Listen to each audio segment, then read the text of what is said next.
Ne mange pas chez les gens ou dans un restaurant si tu vois ou observes ces deux signes. Le monde dans lequel nous vivons est un monde spirituel et retenez que la vie n'est pas seulement ce que nous voyons, mais c'est plutôt celle qui est invisible. Voilà pourquoi il est très important pour un enfant de Dieu d'avoir et de cultiver le discernement pour ne pas se faire duper. Dans Proverbe 22, verset 3, la parole de Dieu nous dit que l'homme prudent voit le mal de loin et se cache, mais l'insensé avance et il est puni. Ceci voudrait dire que si vous êtes spirituel, vous saurez tout, l'Éternel vous montrera tout. Alors, le premier signe très important à surtout ne pas négliger sous aucun prétexte, c'est quand vous arrivez soit dans un restaurant, chez votre copain, chez votre ami, un membre de la famille, une connaissance. Tu avais très faim avant de venir, mais une fois arrivé et que voilà, on est déposé la nourriture devant toi, tu te retrouves soudainement avec une perte d'appétit, un dégoût du plat.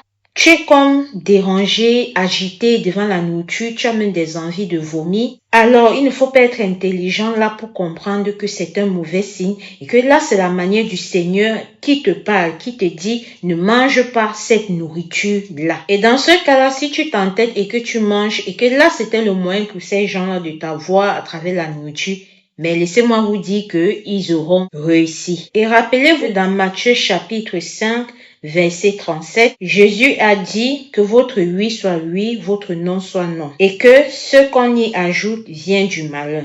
Et faites très attention dans ces conditions-là parce que si votre cœur vous parle de ne pas toucher, ceci est un signe du Saint-Esprit en ce moment-là qui vous envoie un signal qui vous parle de ne pas manger ce qu'on vous présente, même si c'est dans un restaurant et que vous l'achetez de votre argent.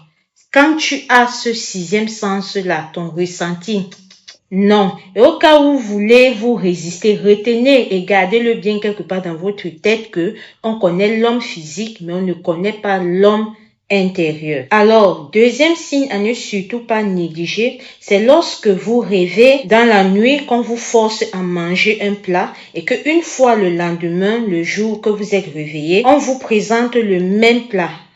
La même nourriture. Refusez encore et encore parce que cette personne-là qui essaye de vous atteindre, elle n'a pas réussi en esprit, alors retiens, elle n'hésitera pas à le faire physiquement. Deutéronome chapitre 29 verset 29 dit, les choses cachées sont à notre Dieu, mais les choses révélées sont à nous et à nos enfants à perpétuité, afin que nous mettons en pratique toutes les paroles de cette loi, c'est-à-dire la parole de Dieu. Retenez que le monde est pourri. Si tu t'entêtes et que tu manges cette nourriture, ce qui va t'arriver, tu vas subir et dans ce cas-là, ne dis pas que Dieu ne t'avait pas prévenu. N'hésite pas à t'abonner pour me soutenir si tu peux.